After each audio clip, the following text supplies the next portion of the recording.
Që duhet. Arrestimet e ministrave, deputetëve dhe kryebashkiakëve socialist nuk e shqetësojnë Edi Ramën. Madje përkundrazi ai vijon të mburet në reformën e drejtësisë duke deklaruar se një socialist bie, por mira të tjerë ngrihen. Në Fier ku prezantoi kandidatët e Partisë Socialiste për zgjedhjet e 11 majit, Edi Rama tha për herë të parë se zyrtarët shkojnë përpara drejtësisë pa ndërhyrje politike. Që nuk ka qenë kurrë hapur kështu, sepse na është hapur si ajo dritarja atje. Ai ironizoi akuzën ndaj tij duke theksuar se Partia Socialiste po rritet dhe më 11 maj do të arrijnë të votojnë 1 milion votues.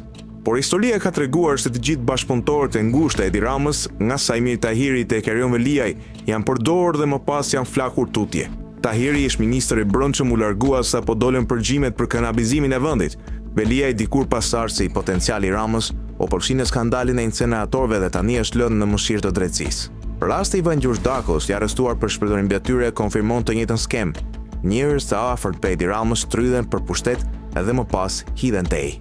Lefter Koka dhe Alqi Bllako të dënuar për aferën e inceneratorëve janë shembuj të tjerë të kësaj praktike. E në një kohë kur shpak vijon arrestimet, Edi Rama vazhdon të mbush administrata me njerëz besnik, duke ruajtur kontrollin e tij mbi pushtetin. Ai e sulmon drejtësinë, por e përdor atë për të larguar ata që nuk I duhen më.